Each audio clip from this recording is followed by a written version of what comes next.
আমরা প্রতিশোধ দেব না, আমরা কারো উপর জুলুম করব না, আমরা কারো উপরে শক্তি প্রয়োগ করব না। কিন্তু 15.5 বছরে যারা অন্যায় করেছেন, জুলুম করেছেন, মানুষের সম্পদ হরণ করেছেন, টাকা পাচার করেছেন, দুর্নীতি করেছেন, লুট করেছেন, অন্যের উপরে শক্তি প্রয়োগ করে মিথ্যা মামলা দিয়ে মাসের পর মাস, বছরের পর বছর ঘর ছাড়া করে রেখেছেন, তাদেরকে আইনের আওতায় নিয়ে এসে অবশ্যই বিচার কার্যকর করা হবে। এই ব্যাপারে কোনো আপোষ করা যাবে না। আসসালামু আলাইকুম। আমরা কারো প্রতিশোধ নিব না, কিন্তু যারা গত 15.5 বছর মানুষের পরে জুলুম করেছে, দেশের টাকা পাচার করেছে, তাদের অবশ্যই আইনের আওতায় আনবো। এ ব্যাপারে কোনো আপোষ চলবে না। এমনই মন্তব্য করেছেন বাংলাদেশ জামাত ইসলামী ঢাকা মহানগরী দক্ষিণের সেক্রেটারি ডক্টর শফিকুল ইসলাম মাসুদ। তিনি আরও বলেন, তারা গত 15.5 বছর অন্যায়ের প্রতিযোগিতা করেছে, আর আমরা এখন থেকে প্রত্যেকটি সেকেন্ড ন্যায়ের প্রতিযোগিতা করে তাদের 15.5 বছরের বদলা আমরা নিব। সুপ্রদর্শক, এছাড়াও বিভিন্ন গুরুত্বপূর্ণ কথা বলেছেন জামাতের এই নেতা। আমরা তার মুখ থেকে বিস্তারিত জেনে আসবো।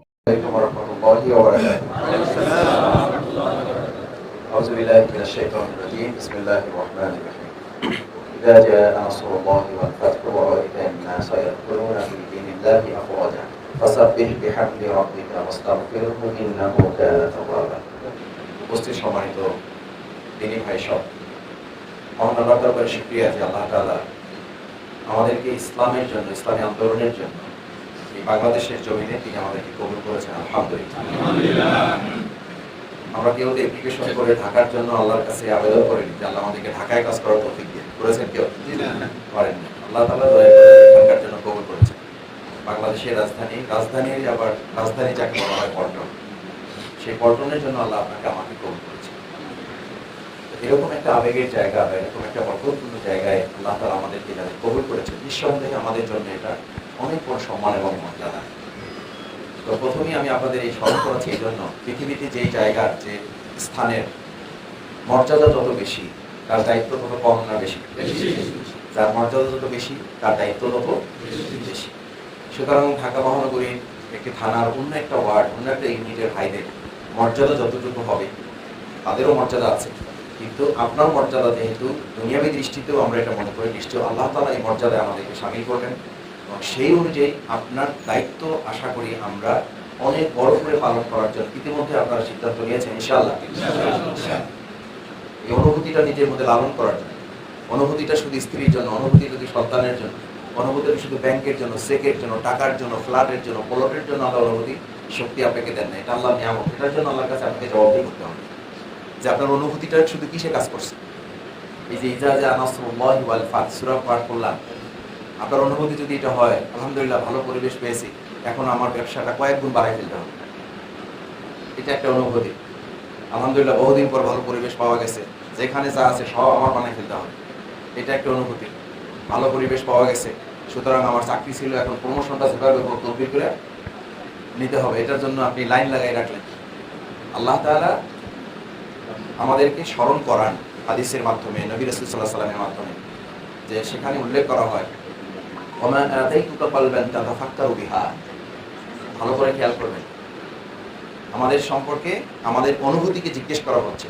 ওমা আতাইতুকা কলবান তাতাফাক্কারু বিহা, আমি তোমার যে কলব, আমি তোমার যে হার্ট, আমি যে তোমার হৃদয়, আমি যে তোমার উপলব্ধি করার ক্ষমতা দিয়েছি, এটা কি শুধুমাত্র এই স্ত্রীকে ভালোবাসার জন্য? এটা কি শুধুমাত্র দুনিয়াকে ভালোবাসার জন্য? এটা কি শুধু ব্যবসাকে ভালোবাসার জন্য? এটা কি শুধু চাকরিকে ভালোবাসার জন্য? শুধু চাকরির তদবির করার জন্য? শুধু ব্যবসাটা 2 গুণ 3 গুণ 4 গুণ 5 গুণ বাড়াবার জন্য? শুধু খেয়ে পরে একটু ভালো থাকার জন্য? এটার জন্য তো আমি তোমাকে কলটা দিই না, এটা আমার, এটা একটা আমানত, এটা তোমার জন্য আমার নিয়ামত।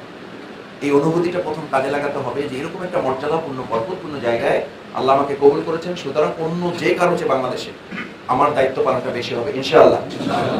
দ্বিতীয় কথা হচ্ছে ভাইয়েরা, যে আমরা 15.5 বছর বাংলাদেশের এই জমিনে শুধু অন্যায়ের প্রতিযোগিতা দেখেছি।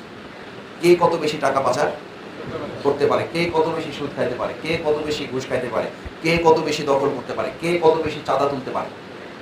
এই 15.5 বছর যে অন্যায় আমাদের সামনে হয়েছে, শুধু অন্যায় হয়নি, অন্যায়ের একটা কি চলছিল, একটা প্রতিযোগিতা চলছিল। আজকে তার বিপরীতে আল্লাহ যে পরিবেশ আমাদের দিয়েছে, ওই 15.5 বছর যদি অন্যায়ের প্রতিযোগিতা হয়, তাহলে আজকে যে পরিবেশ আল্লাহ দিয়েছে, এখন হবে কিসের প্রতিযোগিতা?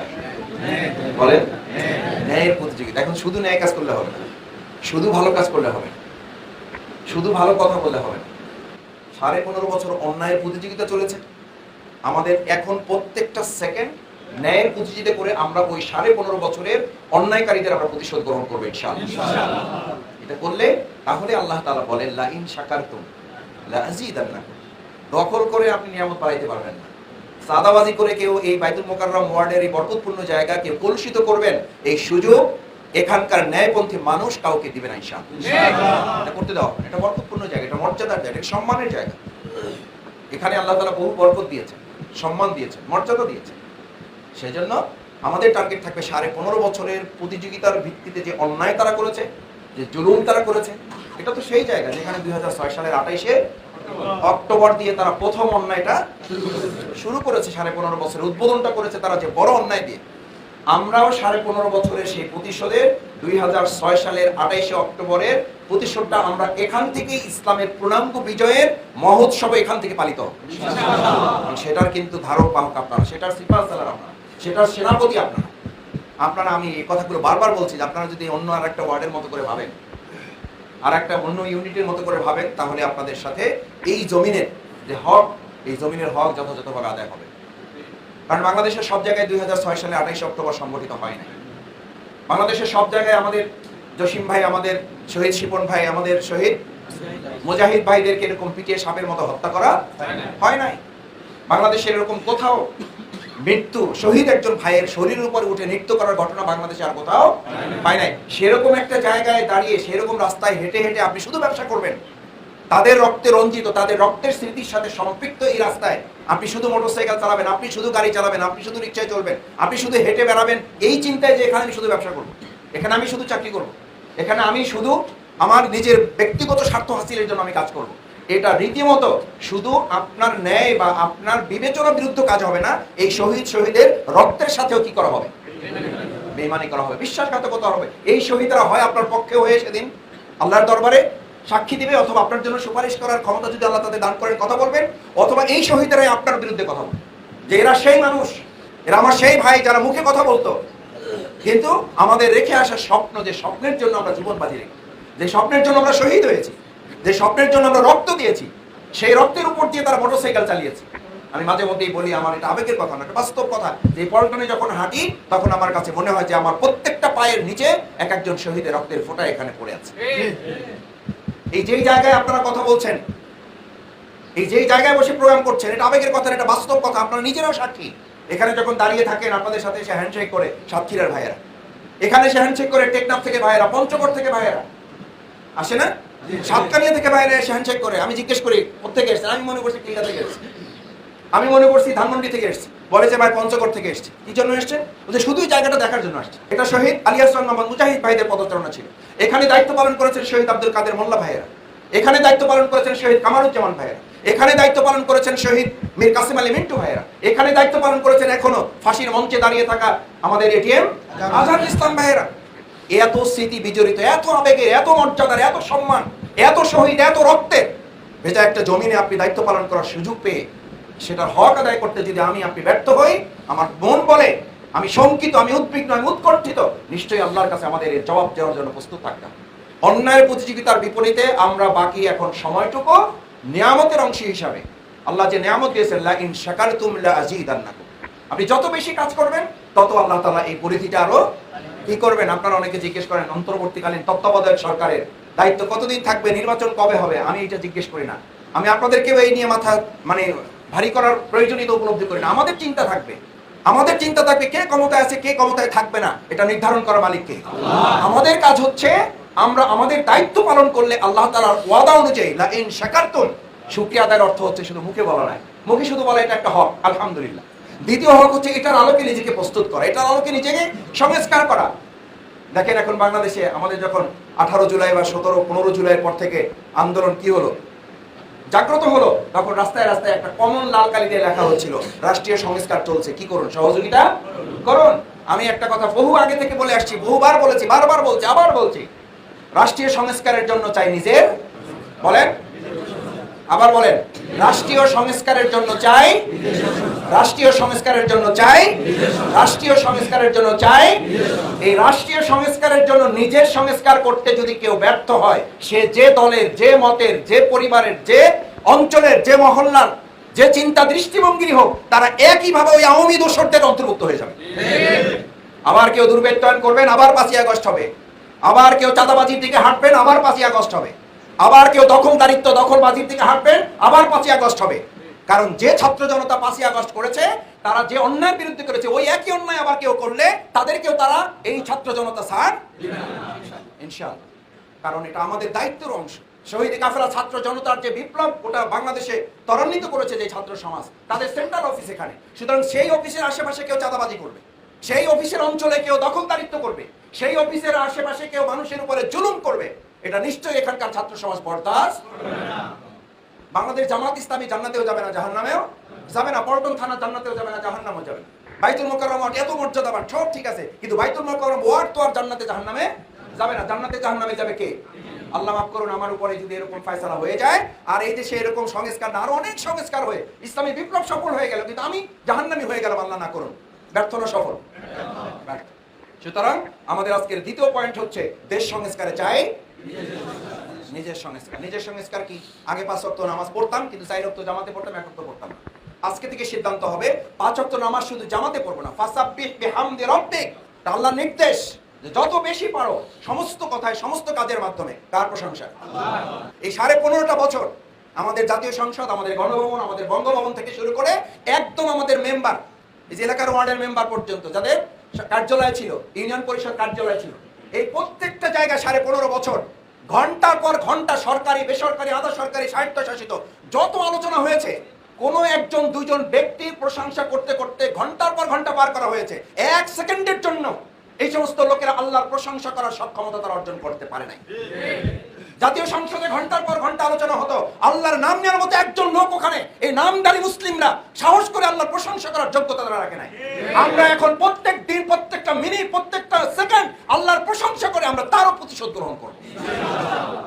লাযীদান্নাকুম, আমি বৃদ্ধি করে দেবো তোমাদের সম্মান, মর্যাদা, তোমাদের দক্ষতা, যোগ্যতা, তোমাদের কর্তৃত্ব, তোমাদের মানুষের উপরে ভালোবাসা আলহামদুলিল্লাহ বেড়েছে না বাড়েনি? ফি দীনিল্লাহি আফওয়াজা। 2018 সালে পট পরিবর্তন হয়েছে, 2024 সালে পট পরিবর্তন হয়েছে। আমাদের নেতৃবৃন্দ হাসি মুখে ফাঁসির মঞ্চে দাঁড়িয়েও 1 সেকেন্ডের জন্য আপোষ করেনি একজন সমর্থক পর্যন্ত। আর তারা পরিবর্তন হওয়ার আগেই নিজে পালিয়ে গিয়ে ঘোষণা করেছে, এখন আপনাদের কি হবে আমরা জানি না।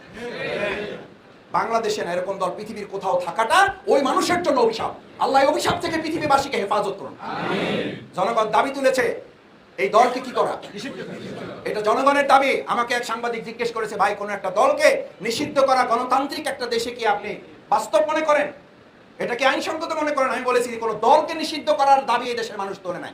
মানুষ দাবি তুলেছে এই দেশের একটা সন্ত্রাসী গোষ্ঠীকে নিষিদ্ধ করান। যে দেশের সন্ত্রাস করেছে ওই দলের নেত্রী নিজে নির্দেশ দিয়েছে গুলির জন্য, সেরকম একটা দল না, ওটা একটা সন্ত্রাসী গোষ্ঠী। আমাদের সংবিধানে এটা আছে, সেই সংবিধানের ধারা এবং জনগণের চাহিদার আলোকে, প্রত্যাশার আলোকে এই দলটি আসলে কি হওয়া উচিত।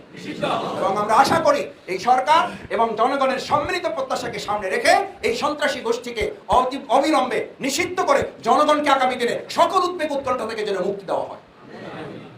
এখন আমরা আমাদের কাজকর্মে ব্যস্ত হয়ে গেলাম, এখন আমরা ব্যবসা বাণিজ্য, চাকরি নিয়ে ব্যস্ত হয়ে গেলাম। নিশ্চিত থাকে প্রকৃতির বিধান হচ্ছে, প্রকৃতির নিয়ম হচ্ছে, আল্লাহর নিয়ম হচ্ছে, যেখানে আল্লাহর দিনের কাজ যদি বৃদ্ধি না পায়, তাহলে আল্লাহ তাআলা ওই মুসলিমদেরকে, ওই ইমানদারদেরকে, ওই আল্লাহর দিনের কর্মীদেরকে উপলব্ধির মধ্যে নিয়ে আসার জন্য, কৃষককে উপলব্ধি নিয়ে আসার জন্য যেমন আগাছা দিয়ে তাকে মনে করিয়ে দেয়, হয় ফসল ফলাও, না হলে ওখানে কি হয়ে যাবে। আজকে বাইতুল মোকাররম ওয়ার্ডের এই ভাইদের সিদ্ধান্ত নিতে হবে আগাছাকে স্থায়ীভাবে দমনের জন্য, আগাছাকে স্থায়ীভাবে মূলোৎপাটনের জন্য। আমরা এখানে ফসল ফলিয়ে জনগণের কল্যাণের জন্য আর কোনোদিন যাতে এখানে আগাছা তৈরি না হতে পারে, সেজন্য আমরা সংঘবদ্ধভাবে কাজ করবো ইনশাআল্লাহ। যদি এটা করতে পারেন তাহলে আজকের কর্মী সম্মেলন সফল। আজকে যে পরিস্থিতি বিরাজ করছে, এই পরিস্থিতিতে আল্লাহ তাআলা আরেকটা কথা স্মরণ করিয়েছেন, ওয়াস্তাগফিরহু ইন্নাহু কানা তাওয়াবা। আপনার ব্যবহারিক জিন্দেগি, আপনার আচরণ, আপনার কথা বলা অন্যকে যেন আহত না করে, অন্যকে যেন কষ্ট না দেয়। আমরা এটা বলেছি, কাউকে এটা বলবেন না। ভাই এতদিন তো আপনারা দেখলাম না, এতদিন কইছিলেন, আপনার তো নতুন নতুন লাগতেছে, ও এখন সুবিধা নেওয়ার জন্য আসছেন। আস্তাগফিরহু ইন্নাহু কানা তাওয়াবা। তুমি কি করতে পারছো, আমি শফিকুল ইসলাম মাসুদ কি করতে পারছি? এই জন্য আমি বলি, এখন দুটো কথা বললে দুইটা কথার আগে পরে দুটো শব্দ ব্যবহার করবে। আলহামদুলিল্লাহ আস্তাগফিরুল্লাহ, আলহামদুলিল্লাহ, আস্তাগফিরুল্লাহ। আল্লাহ, যা কিছু হয়েছে এখানে আমার 3.5 বছরের জেল, আমার 90 দিনের রিমান্ডের কোনো মূল্য নাই। মূলত যা করেছেন কে? আরে ভাই, 5 তারিখ সকাল 10টা 11টা পর্যন্ত 12টা পর্যন্ত কি আপনি জানতেন পরিস্থিতি কি হচ্ছে? যা হয়েছে তা আপনি স্বপ্নেও কল্পনা করেছেন? আমিরে জামাতের মতো এরকম গভীর দূরদৃষ্টি সম্পর্ক ব্যক্তিত্ব, উনি এতটুকু বলতেন শুধু, দেখো মাত্র দুনিয়ার দৃষ্টিতে আমাদের সামনে কোনো পথ খোলা নাই, তবে এটা নিশ্চিত যে আল্লাহ কোনো না কোনো রাস্তা বের করে দেবে। সমস্ত স্বৈরাচার জুলুমেরা জালিমেরা সব রাস্তা বন্ধ করলো, সব ছিদ্র বন্ধ করলো। আমাদের মাওলানা শহীদ দেলোয়ার হোসেন সাইদি রাহমাহুল্লাহ, ওনার একটা ঐতিহাসিক বক্তব্য আছে, এই জালিমেরা সব ছিদ্র বন্ধ করলেও তার পতনের একটা ছিদ্র সে সবসময় কি রাখে? খোলা রাখে। আমি এটা একটু এভাবেই বলতে চাই যে পতনের ছিদ্রটা এমন যে ওই যে মশা দিয়ে মারছে, জাতীয় রাজনীতিও লাগে নাই, জাতীয় রাজনৈতিক আন্দোলনও লাগে না। এক ছাত্রদের আন্দোলন নিয়ে বলছে যে তোর জাতীয় রাজনীতি লাগবে না, ছাত্রদের এক আন্দোলন নিয়ে তোকে সরাই দেয়। সুতরাং আপনার যেন অহংকার, আমার মধ্যে যেন অহংকার, দম্ভ, আমার চিন্তার মধ্যে যেন এটা না আসে। আমি এত বছর জেল খেটেছি, আমার ভাই ব্যবসা ক্ষতি হয়ে গেছে, এগুলো ঘূর্ণাক্ষরে উচ্চারণ করবেন। এগুলো যে যত বেশি উচ্চারণ করবেন তার সওয়াব তত বেশি কি হয়ে যাবে? নষ্ট হয়ে যাবে। কি লাভ হবে? মানুষ আপনাকে কি মূল্য দেবে? মানুষ আপনাকে কি উপহার দেবে? মানুষ আপনাকে কি প্রতিদান দিতে পারে? এই সব কিছু দেওয়ার মালিক কে? আল্লাহুম্মা মালিকাল মুলকি তুতিল মুলকা মান তাশা ওয়া তানজিউল মুলকা মিম্মান তাশা ওয়া তুইজ্জু মান তাশা ওয়া তুযিল্লু মান তাশা। যে আল্লাহ সম্মানিত করতে পারেন, যে আল্লাহ অপমানিত লজ্জিত করতে পারেন মুহূর্তের মধ্যে, সেই আল্লাহর কাছে সুপর্দ করেন। মানুষের কাছে বিনয়ী হন, যে যত বেশি মর্যাদাবান সে মানুষের সামনে তত বেশি বিনয়ী হবে। আমাদের ব্যবহারিক জিন্দেগি দিয়ে, ভালোবাসা দিয়ে রাসূল করিম সাল্লাল্লাহু আলাইহি ওয়াসাল্লাম মক্কার সমস্ত জুলুমের প্রতিশোধ নিয়েছেন কি আরেকটা শক্তি দিয়ে, নাকি মহানুভবতা ভালোবাসা দিয়ে? মহানুভবতা ভালোবাসা, ক্ষমা দিয়ে। কিন্তু এই ক্ষমার পাশে আমার মনে রাখতে হবে, আমাদের ক্ষমাকে যেন কেউ দুর্বলতা মনে না করেন। রাসূল করিম সাল্লাল্লাহু আলাইহি ওয়াসাল্লাম ক্ষমা করেছেন, তার পাশে সাহাবীদেরকে বলেছেন অমুক অমুকের কোনো কি নাই। যখন যেখানে যে অবস্থায় পৃথিবীর যে প্রান্তে পাওয়া যাবে তাদের শাস্তি পেতেই হবে। আমিরে জামাত এই কথাটা একই সাথে বলেন, আমরা প্রতিশোধ দেব না, আমরা কারো উপর জুলুম করব না, আমরা কারো উপরে শক্তি প্রয়োগ করব না। কিন্তু 15.5 বছরে যারা অন্যায় করেছেন, জুলুম করেছেন, মানুষের সম্পদ হরণ করেছেন, টাকা পাচার করেছেন, দুর্নীতি করেছেন, লুট করেছেন, অন্যের উপরে শক্তি প্রয়োগ করে মিথ্যা মামলা দিয়ে মাসের পর মাস, বছরের পর বছর ঘর ছাড়া করে রেখেছেন, তাদেরকে আইনের আওতায় নিয়ে এসে অবশ্যই বিচার কার্যকর করা হবে। এই ব্যাপারে কোনো আপোষ করা হবে না। আমার আত্মীয়, আমার পরিচিত, আমার বন্ধু, আমার ভালো লাগার, আমার ব্যবসায়ী পার্টনার, বিভিন্ন রাজনৈতিক দলে যারা কাজ করেন তারা যেন এটা স্মরণে রাখেন। সেই কারণে আসুন সম্মানিত ভাইয়েরা, আস্তাগফির সবসময় আল্লাহর কাছে তওবা ইস্তেগফারের সাথে থাকুন। কথার মধ্যে দুটো শব্দ বেশি ব্যবহার করবেন, আলহামদুলিল্লাহ, আস্তাগফিরুল্লাহ। কারণ আল্লাহ তাআলা শিখিয়ে দিয়েছেন তোমাদের যা কিছু হয় কার ফর্মুলা? আল্লাহ। সুতরাং আপনার কি আছে? আল্লাহর শুকরিয়া আদায় করবেন, প্রশংসা করবেন। কি পারবো ইনশাআল্লাহ আমরা? তাহলে দুটো শব্দ আমরা বেশি ব্যবহার করব, একটা হলো আলহামদুলিল্লাহ, একটা হলো আস্তাগফিরুল্লাহ। আসুন ভাইয়েরা, এই সংগঠনকে মজবুত করার জন্য আপনার মেরুদণ্ডটা, আপনার সাহসী মত, বলিষ্ঠতা, আপনার নৈতিকতাটাকে মজবুত করতে হবে। তাহলে সংগঠন মজবুত হবে, তাহলে ইউনিট মজবুত হবে। আর যে কথা বলে আমি শেষ করতে চাই, ফি দীনিল্লাহি আফওয়াদা, এই যে ভাইয়েরা আসছেন দলে দলে আসবেন, এটা আল্লাহর দেওয়া নিয়ামত। এই নিয়ামতকে যদি আপনি কাজে না লাগান তাহলে আল্লাহ তাআলা বলছেন ওয়ালা ইন কাফারতুম ইন্না আযাবি লাশাদীদ। এই ভাইরা আসবেন, আপনি যদি তাকে রিসিভ করতে না পারেন, ফি দীনিল্লাহি আফওয়াজা, এই যে দলে দলে লোকরা আসবে, এটা আল্লাহর ফয়সালা, এটা আপনার কৃতিত্ব না। এটা শহীদের রক্তের বদলা, এটা আমাদের শহীদদের জীবনের বদলা, এটা আমাদের শহীদ মুজাহিদ শিপনদের ত্যাগ এবং কোরবানির বদলা। সেই বদলা হিসেবে আপনাকে এখন ত্যাগ এবং কোরবানি করতে হবে। আমি শহীদ প্রফেসর গোলাম আজম রহমানুল্লাহর কথা দিয়ে শেষ করতে চাই। ওনাকে জিজ্ঞেস করেছিলাম, আমরা স্টাডি সার্কেল করতে আসতাম রাজশাহী ইউনিভার্সিটিতে, যে স্যার যদি ইসলামী রাষ্ট্র কায়েম হয়ে যায় বা ইসলামের বিজয় আল্লাহ কিছুটা দান করেন, তখন কি আমাদের ত্যাগ কোরবানি দরকার হবে? তখন উনি বলেছিলেন, ইসলামী আন্দোলনে কিছু সফলতার আগে বিরোধিতা যখন থাকে, তীব্র প্রতিবাদ যখন থাকে, যখন প্রতিকূল পরিস্থিতি থাকে, তখন কোরবানি লাগে একটা। আর যখন আল্লাহ কিছু সফলতা ইসলামী আন্দোলন দেয়, তখন কোরবানি লাগে কয়টা? দুইটা। তখন আপনি কোরবানি করেছেন শুধু ব্যক্তির জায়গা থেকে, এখন কোরবানি করতে হবে ব্যক্তি এবং সামগ্রিকতা থেকে, সামষ্টিকভাবে। এখন জাতির সামনে আপনাকে কোরবানি পেশ করতে হবে। আপনাকে একটা ধাক্কা দিয়ে ফেলবে, আপনি চাইলে 50 জন লোক নিয়ে এসে তাহলে পিষে ফেলতে পারবেন। কি করবেন? কিসের কোরবানি? সবরের কোরবানি। ধৈর্য দেবেন না ভাই, ঠিক আছে, আপনি হয়তো বুঝতে পারেন নাই, আপনার প্রতি আমার কোনো আক্রোশ নাই, আপনাকে আমি ক্ষমা করে দিলাম, আপনি আমার জন্য দোয়া করুন। এটা করতে পারার মধ্যে যে বিরাট কোরবানি, এটা জীবন কোরবানির চেয়েও বড় কোরবানি। আল্লাহ সুবহানাহু ওয়া তাআলা সামগ্রিক এই কোরবানির মানসিকতা নিজের মধ্যে লালন করে, আগে 15.5 বছর ভোগের রাজত্ব ছিল। কিসের রাজত্ব? ভোগের রাজত্ব এই দেশে কায়েম হয়েছে। আমরা বাকি সময়টা বাংলাদেশে ত্যাগের রাজত্ব কায়েম করব। তারা টাকা পাচার করেছে, আমরা এই দেশবাসীর বিনিয়োগে, এই দেশবাসীর কল্যাণে আমরা আমাদের পকেটের টাকা দিয়ে এই দেশকে আমরা সমৃদ্ধ করবো ইনশাআল্লাহ। আমি আমাকে জিজ্ঞেস করা হয়েছিল, আপনারা এই যে এত টাকা পয়সা খরচ করেন কোথায় পান? এই দেশের সমস্ত গরিব মানুষের প্রত্যেক পকেট হলো আমাদের জন্য একটা ব্যাংক। তার মানে কি, আমরা 15.5 বছর ভোগের রাজত্ব দেখেছি, বাংলাদেশ জামাত ইসলামী জনগণের সাথে থেকে এখন ত্যাগের রাজত্ব আমরা কায়েম করবো ইনশাআল্লাহ। দেখেন প্রতিযোগিতা কিন্তু চলছে। আগে তেরানের প্রতিযোগিতা, তেরান গ্রহণের প্রতিযোগিতা ছিল, এখন বাংলাদেশে 5ই আগস্টের পর তেরান জমা দেওয়ার প্রতিযোগিতা চলতেছে। তেরান জমা দেওয়ার জন্য সিরিয়াল পড়ে আছে। ভোগের প্রতিযোগিতার পরিবর্তে আজ বাংলাদেশ ত্যাগের প্রতিযোগিতায় নেমেছে। এই ত্যাগের প্রতিযোগিতার বাংলাদেশকে দেশ বিদেশ ষড়যন্ত্র করে এখান থেকে আমাদের কেউ প্রতিহত করতে পারবে না। যারা ত্যাগ করতে জানে, যারা জীবন বাজি রাখতে জানে, যারা ভোগের থেকে নিজেকে বের করে নিয়ে আসতে পারে, গোটা পৃথিবী নিয়েও তাদেরকে পরাজিত করতে পারে নাই, পারছে না, ভবিষ্যতেও পারবেন ইনশাআল্লাহ। আল্লাহ তাআলার কাছে সেই তৌফিক কামনা করে, আপনারা সকাল থেকে কষ্ট করে এখানে যে সময় দিয়েছেন, শ্রম দিয়েছেন, যে কোরবানি পেশ করেছেন, আল্লাহ তাআলা এটার উসিলায় দুনিয়াতে কামিয়াব করুন, পরকালে আমাদের প্রত্যেকের জন্য নাজাতের উসিলা হিসেবে কবুল করে শহীদের এই ময়দান, রক্তাক্ত এই ময়দান, বাইতুল মুকাররম ওয়ার্ড সহ পল্টন অঞ্চলকে আল্লাহ তাআলা দিনের একটা মজবুত খাঁটি হিসেবে কবুল করুন। সকলে বলুন আমিন। আসসালামু আলাইকুম ওয়া রাহমাতুল্লাহ। সুপ্রদর্শক, জামাত নেতা ডক্টর শফিকুল ইসলাম মাসুদের এই বক্তব্যটি আপনারা কি হয়ে দেখছেন? অবশ্যই আপনাদের মূল্যবান মন্তব্য কমেন্ট বক্সে জানাবেন। সবসময় সত্য নির্ভর তথ্য পেতে স্বাধীন বাংলা ইউটিউব চ্যানেল সাবস্ক্রাইব করে আমাদের সাথে থাকুন। আসসালামু আলাইকুম ওয়া রাহমাতুল্লাহি ওয়া বারাকাতুহু।